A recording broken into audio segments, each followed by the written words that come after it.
Voltamos a apresentar Revista Justiça.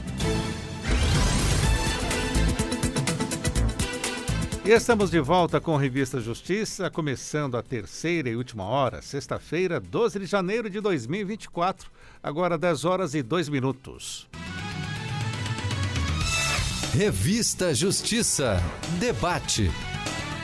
Debate de hoje, com transmissão ao vivo também pelo YouTube da Rádio e TV Justiça. Vamos falar sobre combate à violência doméstica. Vamos saber o que há de projetos no Legislativo, no Executivo. Vamos falar sobre crenças e valores, prevenção e muito mais com os nossos convidados que apresento agora.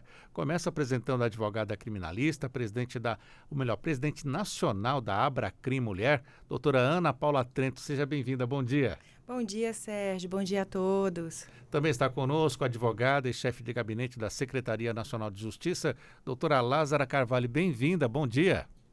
Bom dia para todos. Muito obrigada pelo convite, Sérgio. E também está conosco o psicólogo e consultor legislativo Sérgio Sena. Doutor Sérgio, obrigado por estar conosco. Bom dia. Eu que agradeço. Muito obrigado. Bom dia aos nossos ouvintes e a vocês aqui do debate. Doutora Ana Paula Trento, violência doméstica, né? Um tema que não acaba nunca. Principalmente vemos um número crescente dos casos de feminicídio em todo o país. Aqui no Distrito Federal, até comentávamos fora do ar, o número crescente para uma área territorial tão pequena. Por onde podemos começar esse debate sobre a violência doméstica? Eu entendo que pela prevenção, né? O dia de hoje é um presente, viu, Sérgio? Quero começar falando isso, porque toda oportunidade que a gente tem de estar falando sobre a violência doméstica é muito importante, porque o conhecimento, como um evento que tive com Lázara recentemente, é o que salva. Então, nós temos que dar a maior divulgação possível sobre os tipos de violência, sobre a forma de prevenção, sobre a quem recorrer, enfim. Combater a violência doméstica é algo bem mais complicado do que uma pessoa possa imaginar, tá? Um passo de cada vez nos tira do lugar, nós não podemos parar nunca, mas eu entendo que a prevenção seja a chave. A Lei Maria da Penha, ela é maravilhosa, ela não está parada no tempo. Nós temos aqui o doutor para falar um pouco sobre esses avanços legislativos que são necessários, porém, ela não é suficiente para que a gente consiga combater. Nós temos que prevenir o Pedrinho de hoje, o Joãozinho de hoje. Vamos mudar o Pedrinho, porque eu levei um puxão de orelha de uma amiga, que eu sempre uso o nome Pedrinho. O Pedrinho de hoje, o nosso sobrinho, o nosso filho, pode sim ser o agressor de amanhã, Sérgio. E para a senhora, doutora Lázara, qual é o passo importante que temos que ter? É a prevenção também? Sim, Sérgio, é a prevenção, mas eu acredito que a prevenção passa, sobretudo, por uma mudança de cultura. É como a Ana disse, nós precisamos ser educados para não sermos violentos, no geral, na sociedade. Eu sou pesquisadora de comunicação não violenta e mestranda em resolução alternativa de conflitos. E o que eu tenho pesquisado é que nós somos educados para ser violentos desde muito pequenos, desde a criança que a gente já aprende sendo corrigida através da palmada e muitas vezes internaliza isso como um gesto de amor. Às vezes somos nós pais que dizemos assim, eu estou te corrigindo porque eu te amo, para que você seja uma pessoa correta. E a gente internaliza isso e traz para as outras relações. Então, muitas vezes a violência doméstica, ela começa com a ideia da necessidade da correção de um comportamento. E aí, numa sociedade que é machista estruturalmente, isso evolui de forma muito complicada. Então, a educação e realmente uma mudança de cultura é o que vai nos ajudar a prevenir. A correção que a senhora se refere é a correção com agressão física, não a conversa, a orientação de um pai para um filho, né? Exatamente. Nós temos que exercitar a correção através do diálogo, mas também entendendo que dentro do diálogo, da forma como ele é feito, ele pode também representar um tipo de violência. Porque muitas vezes a forma como você dialoga, se ela não tem liberdade para uma resposta e para um entendimento, pode caminhar para a violência psicológica. Porque nós temos que pensar que a violência, quando nós falamos, vem primeiro na nossa cabeça, é a violência física. Mas dentro do ciclo da violência contra a mulher, eu acho que muito dificilmente uma mulher passa por violência física antes de ter passado por um período bem grande de violência psicológica.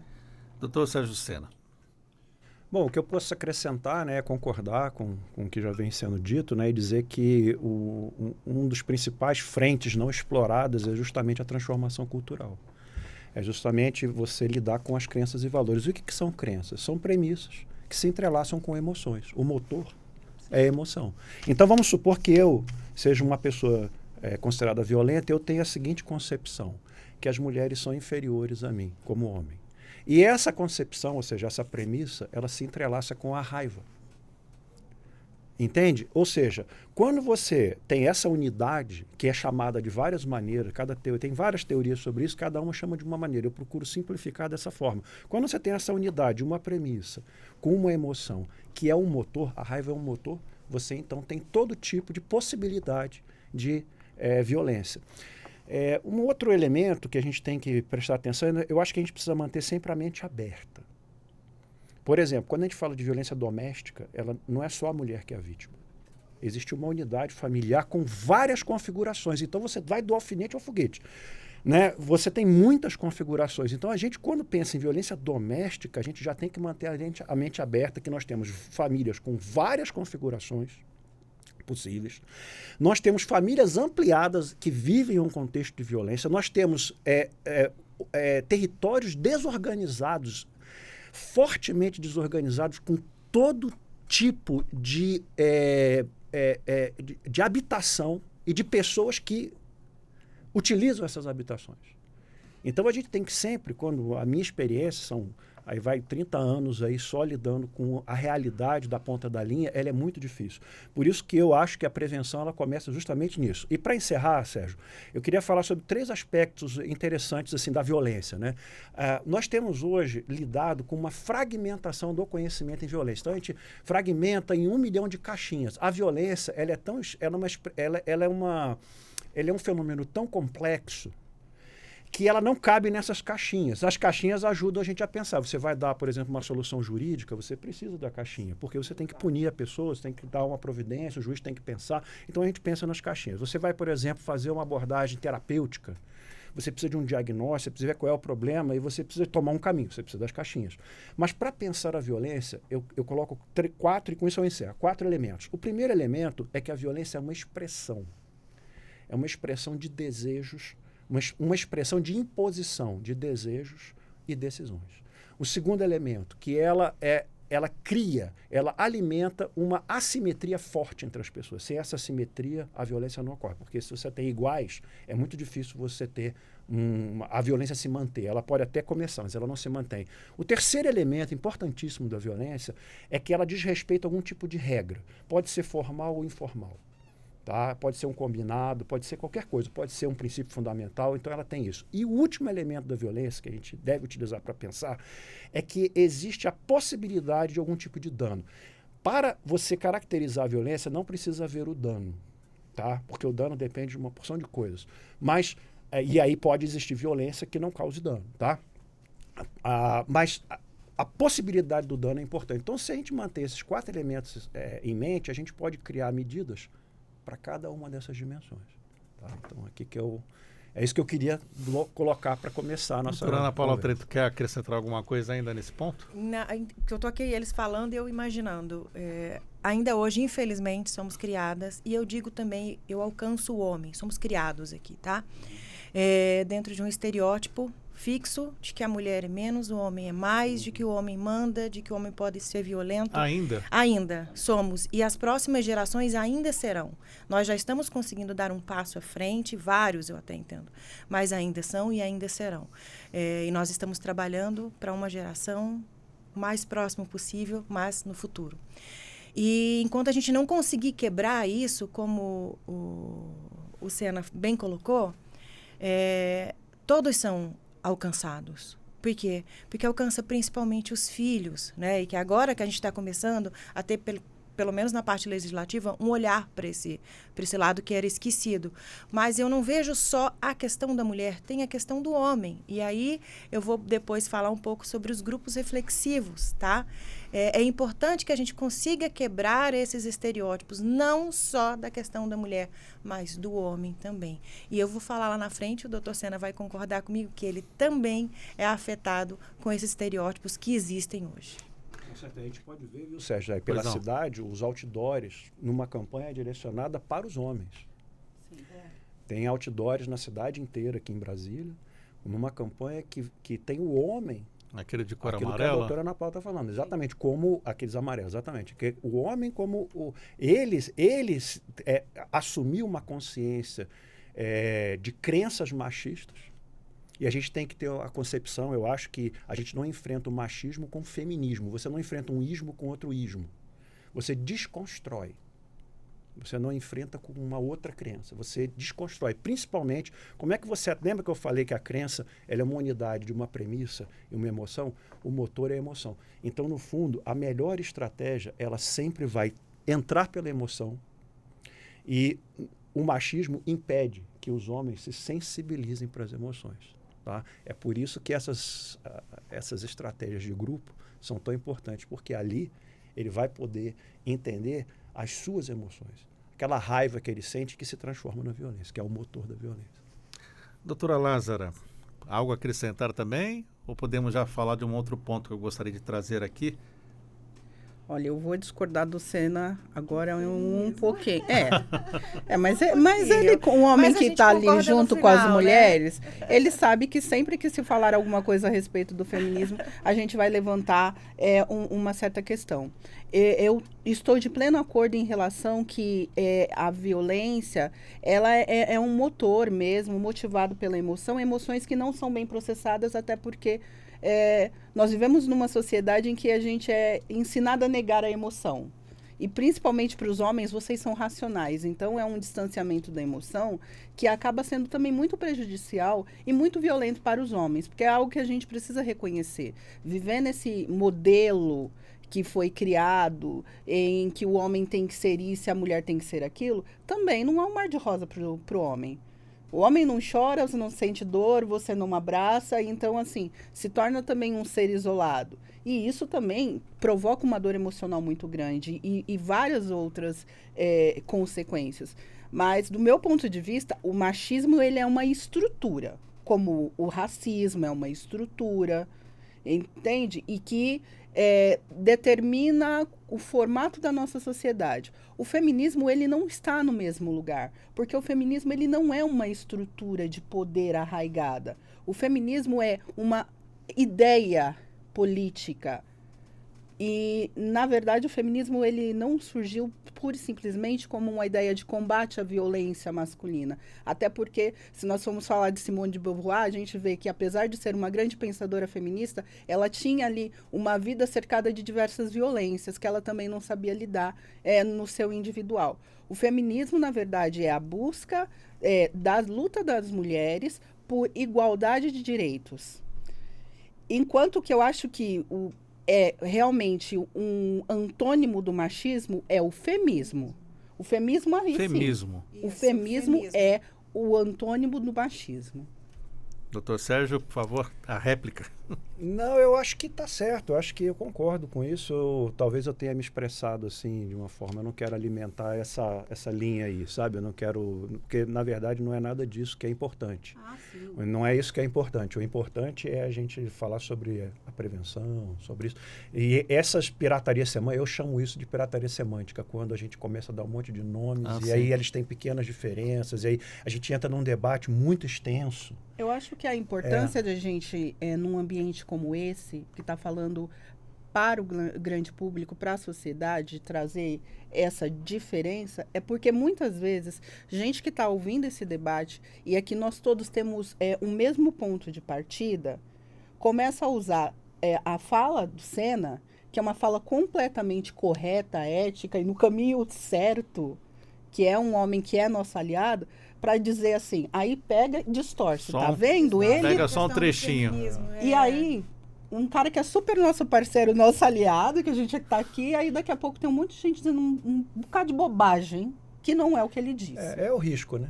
De você falar é esse, né? Doutora Lázara, a senhora trouxe um ponto também, que é o racismo. E a violência doméstica com a mulher, o racismo também acaba sendo influenciador? Olha, o que a gente fala é que a violência também ela é interseccional. Aí eu acho que eu vou ser um pouco polêmica, porque a gente sabe que, quando a gente pega as estatísticas, as mulheres negras estão numa situação de violência mais profunda. Mas também é necessário a gente pensar que existem contextos. Por exemplo, eu sou uma mulher negra e, é claro, eu carrego todas as consequências de ser uma mulher negra. Mas do ponto de vista socialmente, profissionalmente, onde eu estou hoje, eu estou numa situação muito mais protegida do que várias mulheres brancas. Então, eu acho que a gente tem que pensar, assim, que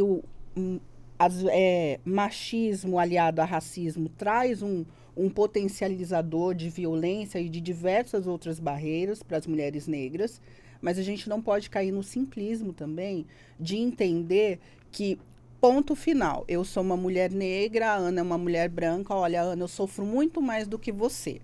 Porque aí a gente acaba entrando naquela coisa de se subdividir em grupos e ficar numa disputa de quem sofre mais, e não nos voltarmos para aquilo que é o importante. É como é que nós vamos agir e que estratégias nós vamos criar para diminuir a violência para todas as pessoas.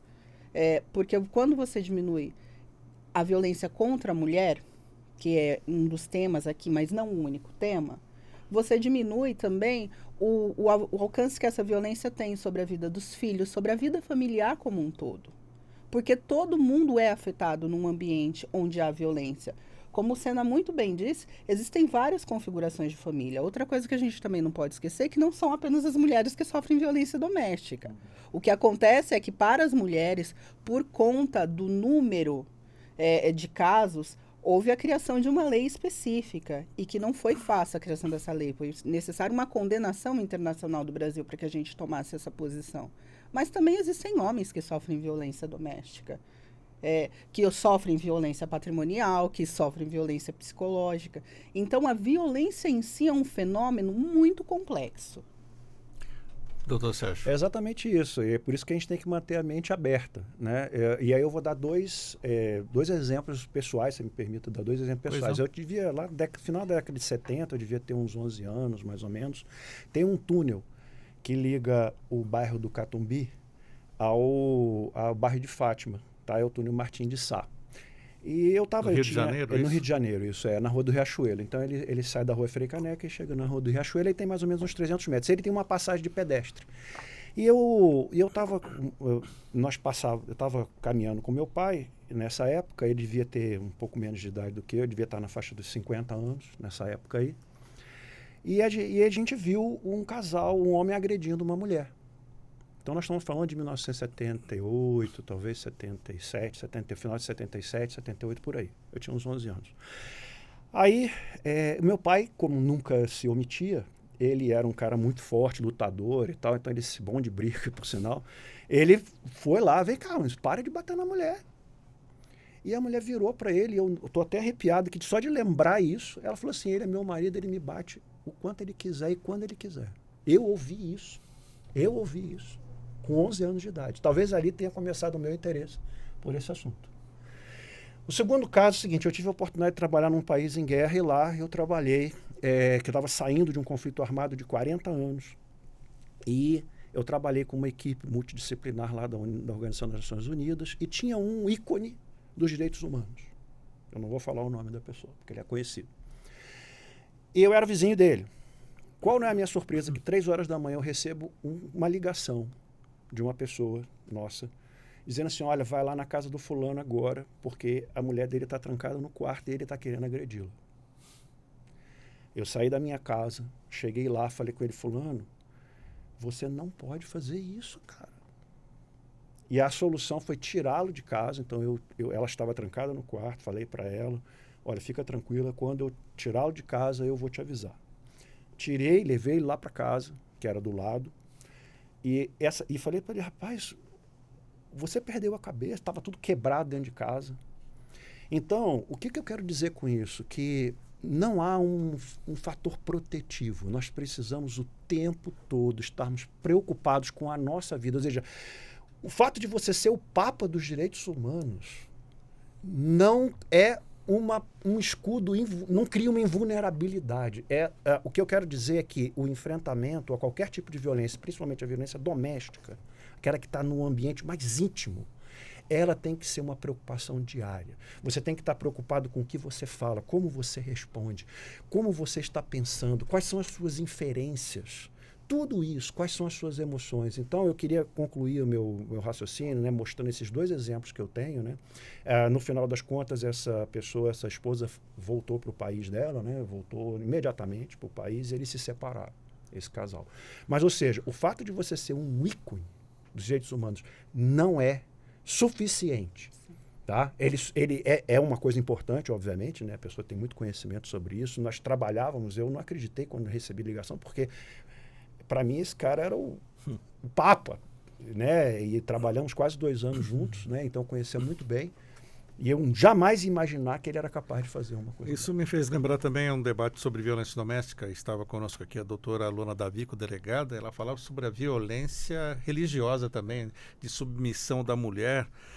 A senhora já enfrentou esse tipo de situação de mulheres que, ali me bate, mas tudo bem, faz parte. Como que é no seu dia a dia de advogada criminal? Já, Sérgio. E aí vem aquela questão da desconstrução dos estereótipos que nós precisamos quebrar, tá? Eu vou puxar para nível macro, para o feminicídio, e é o crime mais democrático que existe. Pegando o gancho no que o Senna falou, ele atinge absolutamente a todos os tipos de mulheres, todas as classes, nível cultural, social, financeiro. Então, nenhuma de nós está livre de passar por isso. Nenhuma de nós está livre de passar por uma violência psicológica e até de ter uma dependência psicológica ou de alguma outra forma desse parceiro, né? Que também afeta muito. E as políticas públicas têm que estar de olho. E eu sempre digo que eu acordo de manhã, e independente da sua raça, peço que você faça também, do seu credo, do seu entendimento. Eu peço para Deus, porque foi para quem eu aprendi a pedir e é com quem eu tenho a ligação, mas eu digo, Deus me livra dos meus pensamentos machistas, como o Senna bem colocou, somos da pauta. E eu diariamente me pego, me repreendo, porque é aí que eu vou identificando, já é um passo imenso eu identificar que eu estou praticando isso, para que eu possa, aos poucos, ir me livrando disso, desconstruindo isso em mim e aprendendo a não construir em outras pessoas, tá? Eu acho que isso é fundamental, o que ele colocou aqui. Você com você mesmo, primeiro, antes de mais nada. E tá alerta, assim, com relação aos outros. Muito importante. E a religião tem um aspecto, tem alguns elementos que causam uma cortina de fumaça. Como a religião ela tem muitas regras, essas regras elas podem acabar, não me entendam mal, eu não estou aqui culpando as religiões não, tá? Eu estou mostrando como funciona o mecanismo. Você tem regras, essas regras se entrelaçam com as emoções e se tornam crenças. Sim. Se escondido nesse conjunto tiver uma premissa de que a mulher é menos, você tem, então, um suporte e se cria uma cortina, entendeu? De fumaça. Sim. Nisso aí. Ou seja, não, eu estou fazendo isso porque é a religião. Aí a pessoa acredita naquilo, ela se submete, às vezes, voluntariamente. Você vai chegar, vai conversar com uma vítima, vai dizer, não, mas tudo bem, é porque Deus mandou que fosse assim e tal. Então, você vê um nível de aceitação do abuso. E tem esta coisa da gente fazer os recortes específicos que são projetados por conta do nosso viés inconsciente também. Porque, digamos, vamos pegar uma religião cristã, a Bíblia é igual para todos. A Bíblia católica, a Bíblia dos evangélicos é exatamente a mesma. Tem alguns livros mais apócrifos na Bíblia católica, mas em si a escrita é a mesma.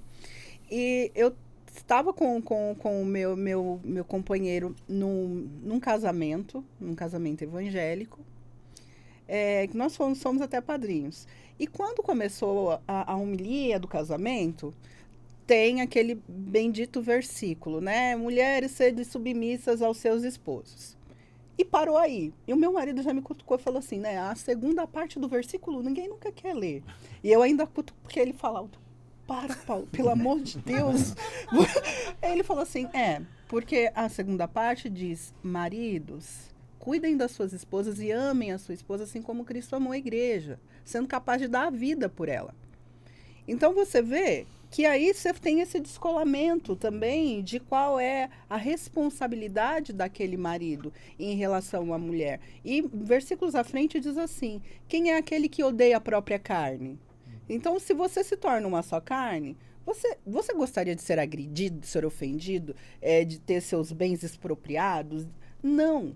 Mas você coloca ali uma distância.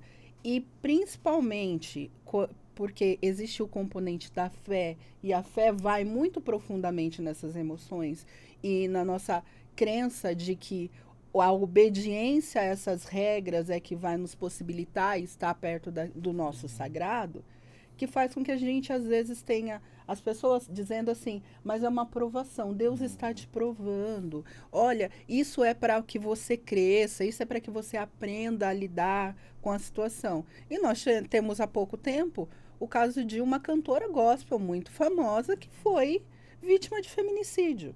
Então, você vê que mesmo dentro do que é a religião, a gente tem que ter limites. Às vezes as pessoas falam assim, mas o Estado quer se meter na fé. Não, gente, nenhum direito é absoluto. A gente fala que nem o direito à vida é absoluto, porque no caso de legítima defesa, você tem uma excludente de licitude. Então, mesmo que você acredita que é liberdade religiosa, ela tem que obedecer todos os princípios constitucionais e dos direitos humanos. E as igrejas, todas as profissões de fé têm que começar a se voltar para evitar que aconteçam casos de violência dentro dos seus templos e dentro dessa sua cultura, porque se a gente for pegar pela religião cristã, que eu sou cristã, violência é pecado. Ponto final. Doutora Ana Paula Trento, a senhora falou sobre grupos reflexivos. Conta pra gente o que são esses grupos, para que servem e qual é a finalidade para o combate à violência doméstica. Bom, são importantíssimos. Eu acho que eles são aí um ponto fundamental para uma mudança. Tudo parte desse conhecimento, desse autoconhecimento principalmente. Os grupos reflexivos hoje, eles são medidas próprias, previstas, mas lá atrás, e aí eu vou levantar a bola para o Rio Grande do Norte, doutora Érica Canuto, que foi quem colocou a primeira semente de girassol na minha cabeça, é uma promotora, acho que todos devam conhecer. Se não conhece ainda, vale a pena a leitura de todas as suas obras, escutar todas as suas falas. Ela tem muita propriedade e muito foco nessa questão de diferenciar o que precisa ser diferenciado, dando a importância necessária, principalmente a essa questão de que é um fator diferenciado o crime de violência doméstica, o feminicídio, na realidade.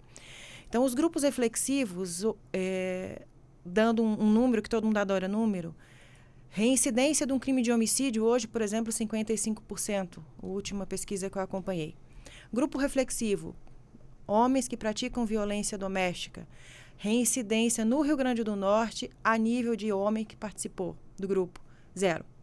No restante do país, de 5% a 3%. Ou seja, é um ponto necessário e fundamental nessa batalha que a gente trava todos os dias, o dia inteiro.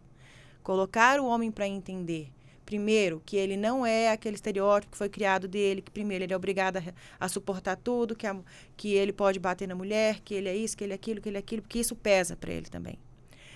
Colocado a entender o sentimento dele e a questão da violência, os limites. Porque eu tenho certeza que na hora, como o doutor Sena colocou, que você alcança aquela emoção, que ele consegue entender aquilo, o motivo, a razão e as consequências, porque eu já presenciei uma audiência que o homem olhou para mim e fez, me ajudem, faça alguma coisa, porque eu não consigo parar. Vem e eu faço.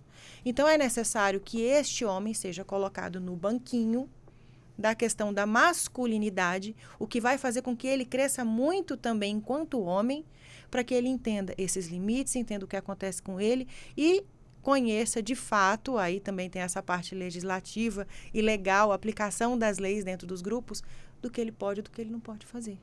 Então, só para entender melhor, o grupo reflexivo é formado por homens agressores que passam por um tratamento de uma conscientização dos atos que ele está cometendo. Isso. Hoje, inclusive, é uma medida, né? O juiz pode determinar que ele faça parte desse grupo. Mas, antigamente, ele começou como uma estratégia para tentar fazer algum tipo de diferença. E fez uma grande diferença. Faz. Doutor Sérgio Sena, essa situação do homem, né, como relatado pela doutora Ana Paula aqui, me ajudem a parar com isso. É algo psicológico isso? É sim, e eu acredito muito nesse tipo de medida. Infelizmente, no país ela ainda é incipiente. Nós não estamos investindo o suficiente. Existem algumas iniciativas.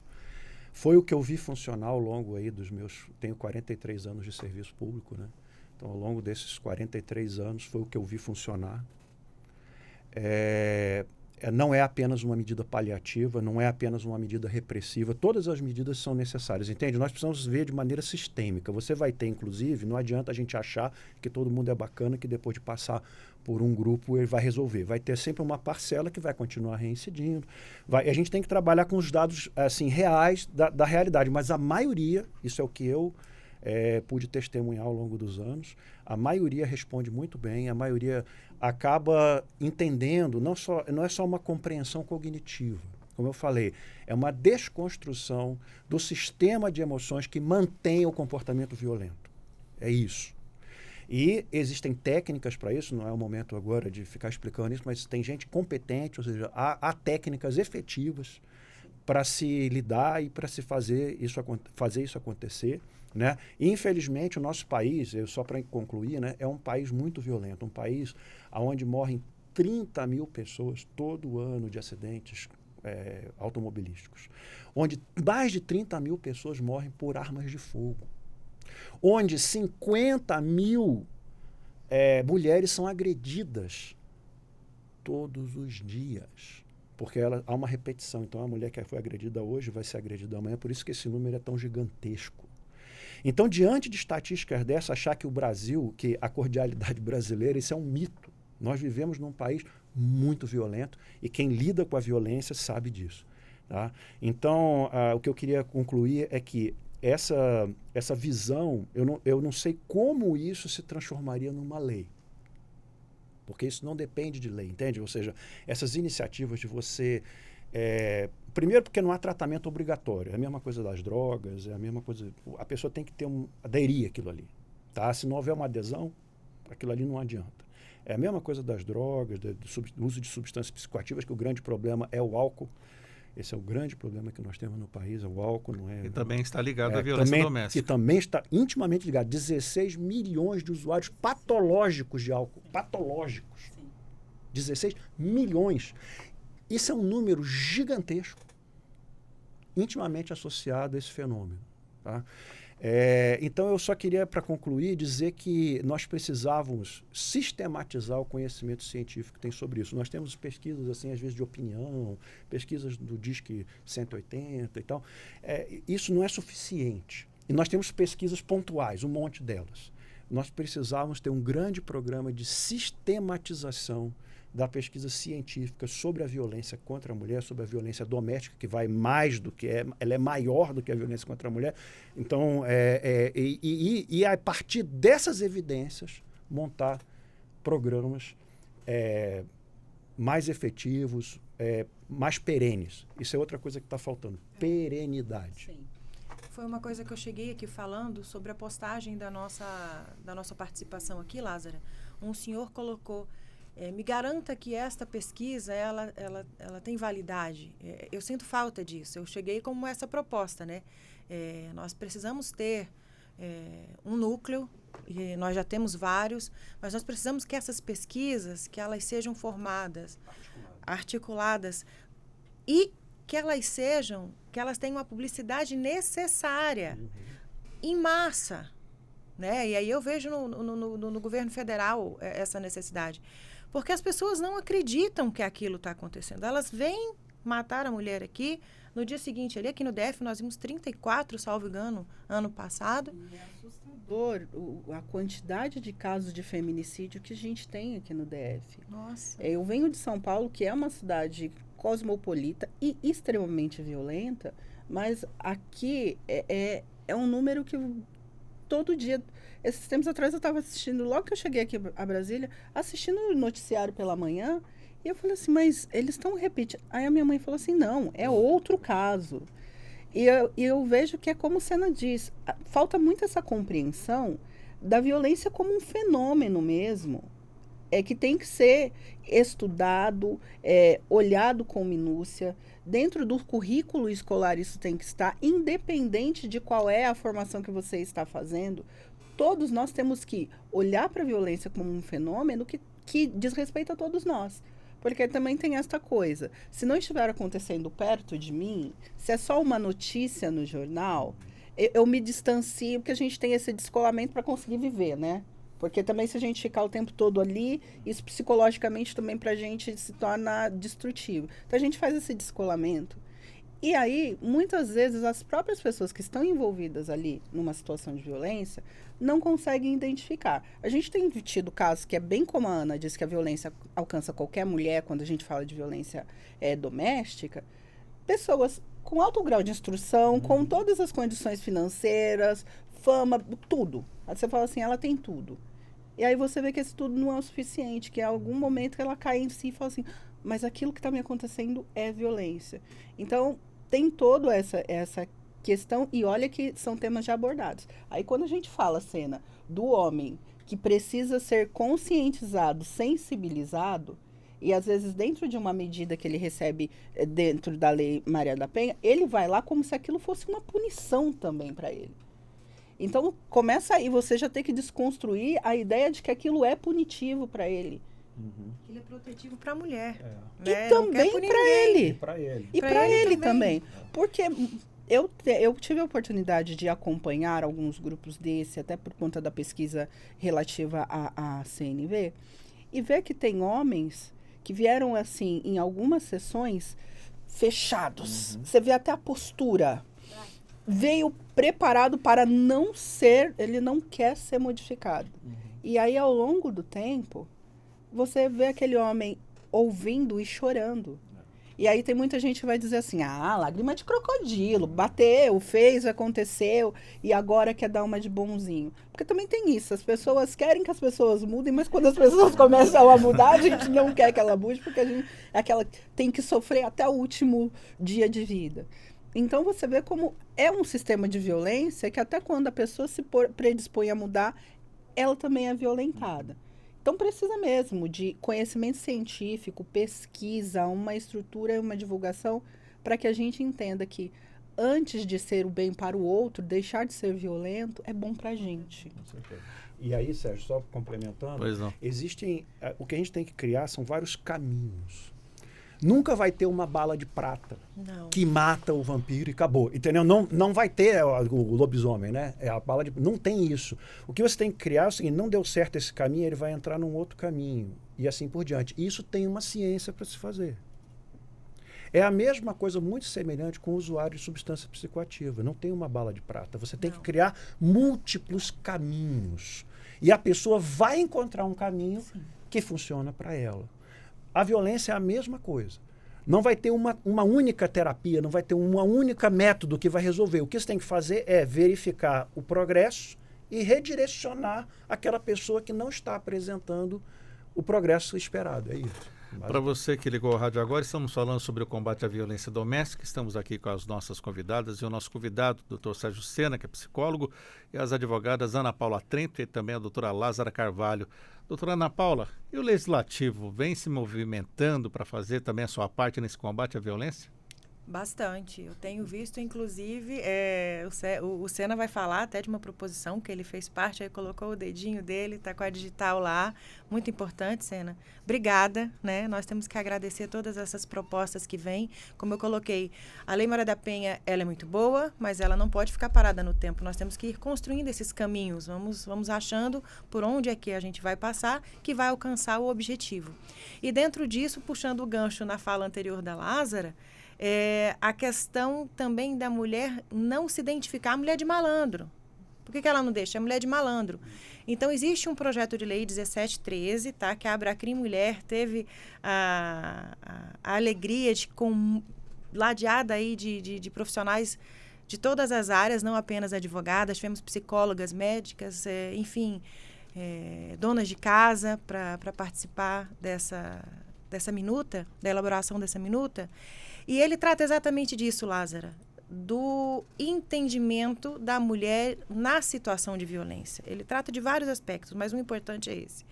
A mulher, dentro do prazo exíguo de 6 meses, por vezes não consegue nem se identificar na situação de uma mulher que sofre violência. Quiçá ter a coragem ou conhecimento para fazer essa representação. Então, esse projeto ele está tramitando 1713 ou 1317 de 2021, salvo engano, ou 2022, já não dera nem para estar falando.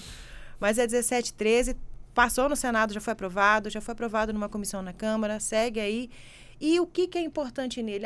Mas ele vai tratar de delitos pequenos. Desculpa, ele trata de delitos imensos, porque são nos pequenos que nós chegamos ao feminicídio. Então, não adianta eu tratar o feminicídio, eu nomear, eu acho importantíssimo nomear, porque na hora que eu nomeio, eu tiro da invisibilidade, eu mostro, eu dou conhecimento, eu explico, eu desenho, mas eu também tenho que fazer isso com os pequenos, na origem. Então, importantíssima toda essa atuação. Vou passar agora para o Sena para que ele fale do Não é Não, do protocolo aí, que ele teve a alegria, né, de nos presentear. Eu vi muitas mulheres, inclusive na rede, falando, mas faltou isso, faltou aquilo. Gente, sempre vai faltar, mas já é um passo muito grande. Então, parabéns, Sena, obrigada.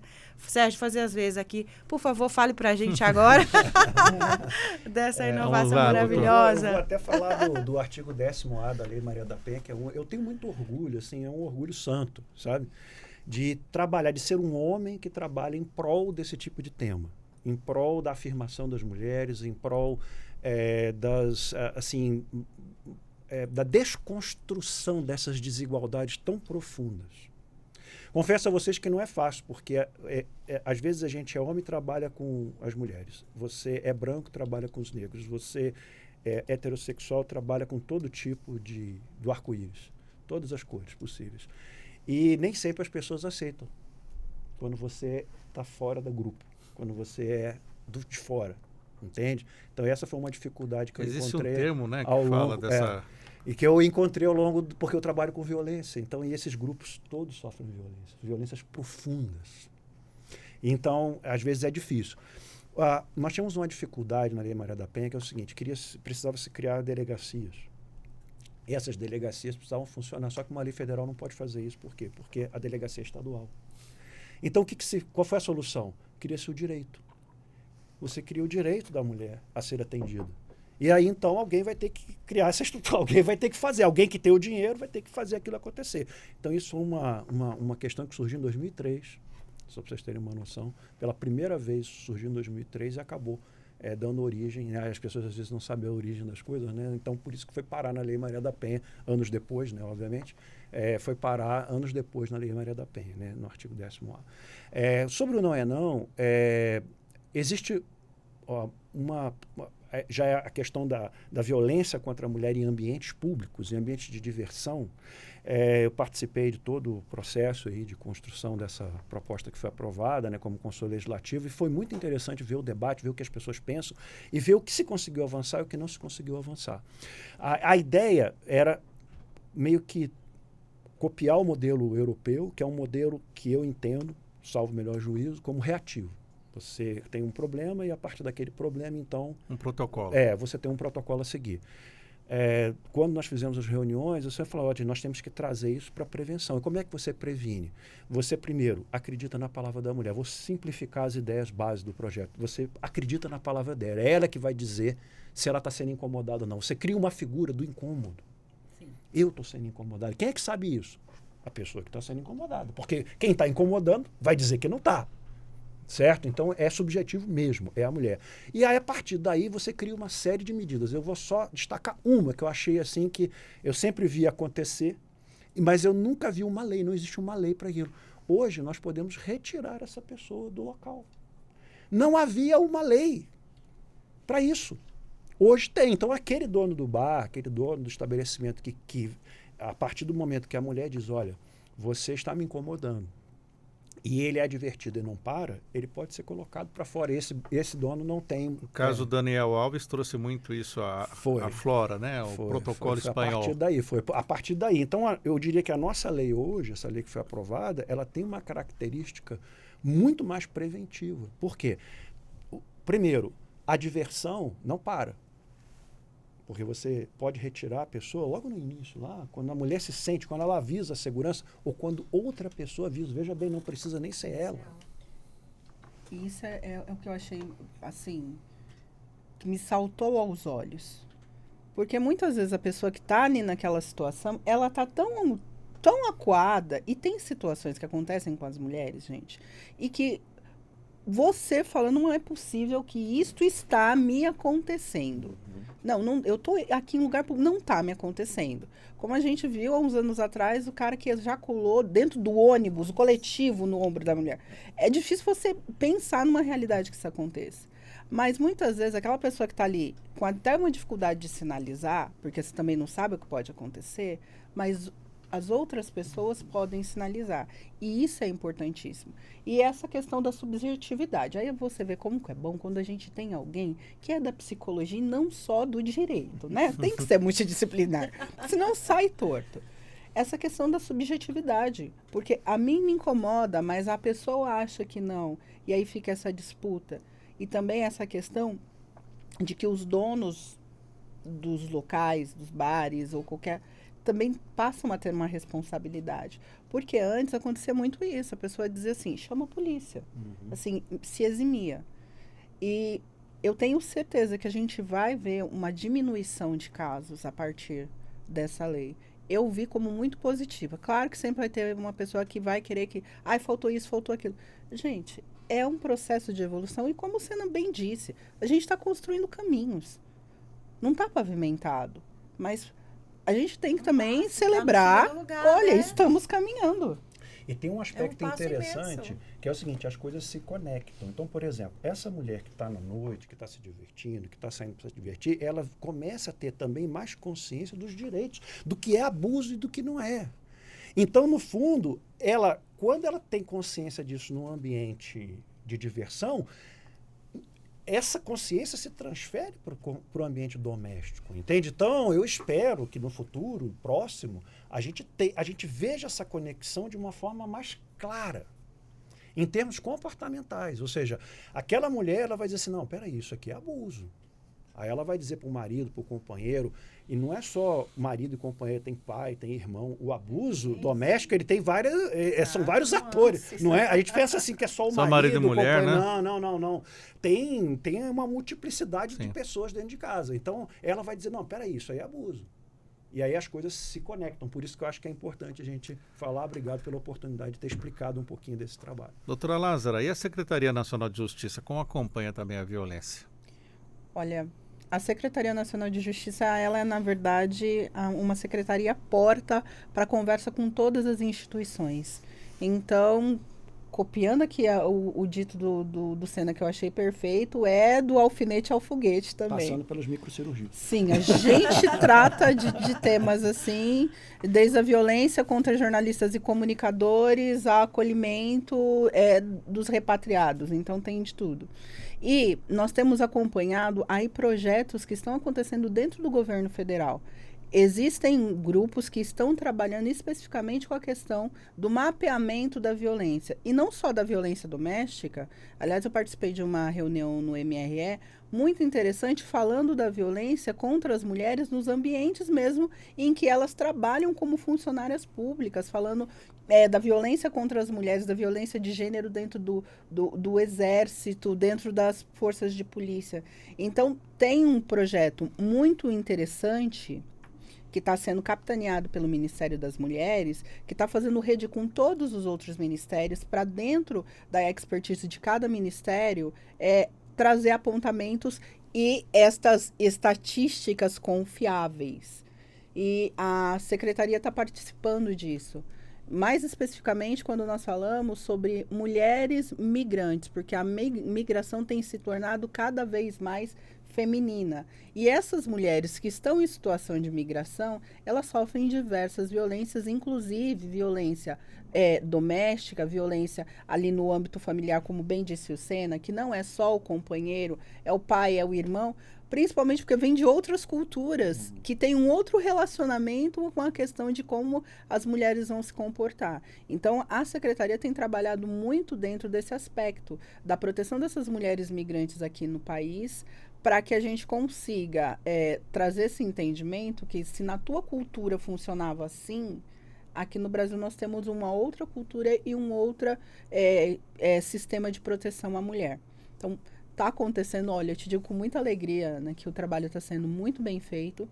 A construção de também um sistema chamado Gaia, que esse sistema é um sistema que vai subsidiar também o conhecimento do próprio presidente sobre todas as frentes que estão sendo analisadas e tem esse olhar específico para a questão da mulher. E isso é um trabalho interministerial e intersecretarial.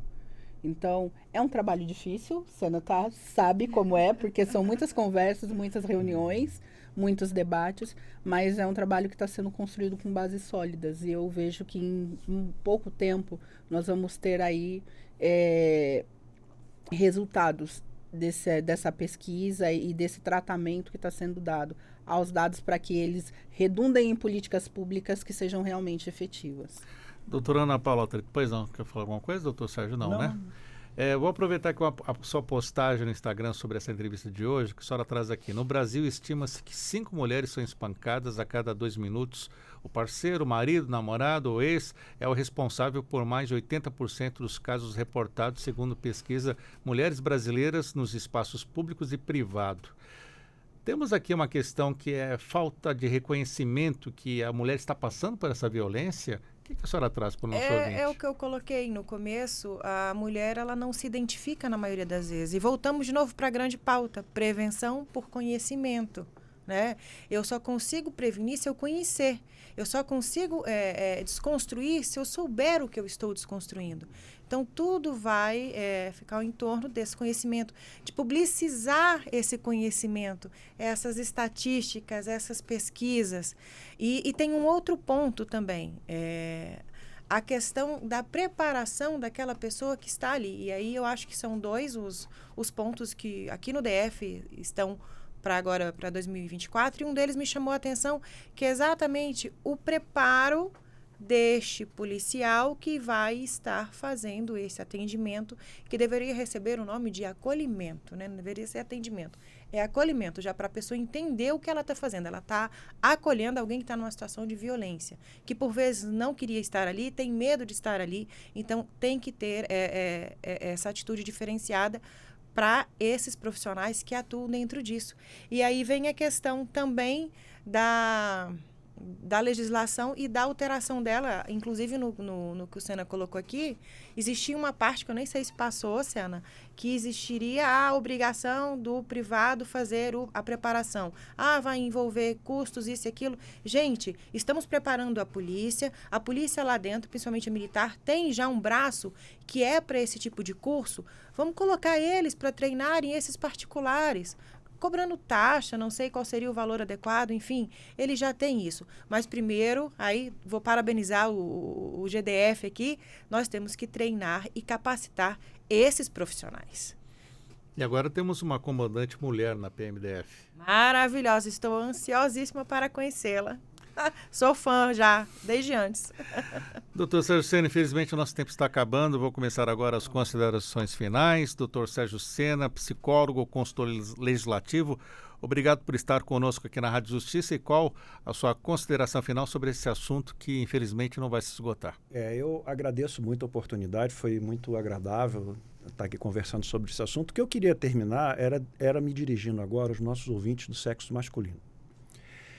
Eu queria dizer para você que você pode ser um vetor, pode ser uma pessoa importante no enfrentamento à violência. Sabe como? Quando você olhar um colega seu, um amigo, quando um amigo for falar com você, conversar, você pode tirar proveito dessa relação emocional que você tem com essa pessoa próxima, no seu trabalho, para aconselhá-lo, para questionar as concepções dessa pessoa. Você que está vendo uma violência, às vezes uma colega de trabalho sendo assediada, de uma forma discreta às vezes, porque essas violências muitas vezes elas não são descaradas. Você chega para essa pessoa e diz, olha cara, não faz isso. Preste atenção, você está percebendo isso. Aí você narra o seu ponto de vista sobre aquele comportamento. Isso tem um efeito impressionante, eu posso garantir a você. Então, você que está me ouvindo, né, preste atenção nesse meu conselho, nesse meu pedido, nesse meu apelo, vamos colocar essa palavra a você, tá? E você vai ver como você pode ser lá no seu trabalho, às vezes na sua família ampliada, você está vendo que um determinado núcleo. Não siga aquele ditado que briga de marido e mulher ninguém mete a colher. Você sim mete a colher. Isso tem várias maneiras de você meter a colher de forma positiva, não para alimentar o conflito, mas para prevenir que o conflito se torne se transforme em ações muito piores e mais danosas para as pessoas. Esse, Sérgio, o meu apelo, é assim que eu gostaria de terminar a minha fala hoje aqui. Muito obrigado, doutor Sérgio Sena. Agradeço também a doutora Lázara Carvalho, advogada, chefe de gabinete da Secretaria Nacional de Justiça. Obrigado por estar conosco. Sérgio, eu agradeço o convite, foi realmente muito agradável, porque a gente fala assim, é um debate, mas você vê que não é um debate, é um diálogo de ideias em que a gente teve aqui a oportunidade de compartilhar com todos os ouvintes informações importantes. Eu acho que eu não tenho a acrescentar, que a gente também tem que perder esse charlatanismo intelectual, né, de querer dizer uma coisa mais bonita que o outro. Eu acho que a grande mensagem é que o Sena trouxe. E, do ponto de vista de quem tem lugar de fala, um homem falando para outros homens, eu acho perfeito. Para mim, eu tô contemplada. Muito obrigado. Agradeço também a doutora Ana Paula Trento, advogada criminalista, presidente nacional da Abracrim Mulher. Obrigado por estar conosco. Quem agradece esse presente sou eu, Sérgio. Agradeço também. Aprendi muito, assim como a gente fala muito na questão do conhecimento, que a gente tem que passar o que tem, a gente tem que receber dos outros. Hoje eu recebi muito conhecimento do Sena, da Lázara. Estou saindo daqui só gratidão. Sena, vou fazer como a Lázara. Vou acrescentar só uma coisa, mas por questão de necessidade que eu vivi ontem, tá? Homens, escutem o que o Sena falou. Vocês são um ponto fundamental nessa mudança necessário. Mulheres, acolham, não julguem. E para finalizar, então, a mulher que está ouvindo esse programa e fala, mas o que eu faço? Para quem eu procuro ajuda? Como que funciona isso? Você vai procurar a grande rede, né, Lázara? Se você tiver a possibilidade, vai ligar para o 180. Se for uma violência imediata, liga para o 190. Avisa a sua vizinha, pede para sua mãe. Enfim, você só não pode ficar calada. E uma coisa fundamental dentro desse pequeno tempo que você me deu a mais, acreditem nas medidas protetivas. Elas são extremamente é muito questionada, não, né? 100% eficazes, claro que em um caso ou outro não, mas as mulheres que detêm a medida protetiva, há uma redução imensa no número dessa reincidência ou de uma violência maior. Então, mulheres, acreditem sim e façam o requerimento da sua medida protetiva. Fica aquela mensagem, aquela situação esporádica que não deu certo não serve como parâmetro. Não serve. Apanharmos a quantidade de medidas protetivas, em especial durante a pandemia, que foram expedidas, e os casos que nós vemos, porque aí vem para a grande mídia e a gente tem a impressão de que aquilo é a totalidade. As medidas protetivas são sim eficientes, são sim necessárias e as mulheres devem buscar. Muito importante essa informação. Muito obrigado aos nossos convidados, ao nosso convidado. 11 horas, o Revista Justiça de hoje fica por aqui. Lembrando que essa entrevista depois vai estar disponível, só ela ali no YouTube, para você compartilhar e passar e também assistir quantas vezes quiser. Apresentação e edição de Sérgio Duarte, a produção de Leandro Bezerra, trabalhos técnicos Luiz Alves, programação musical Josimar Fernandes, coordenação de jornalismo Marcela Luiza, Secretaria de Comunicação Social Supremo Tribunal Federal.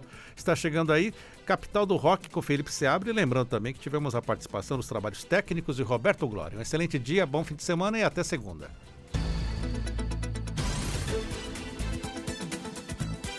A Rádio Justiça apresentou Revista Justiça.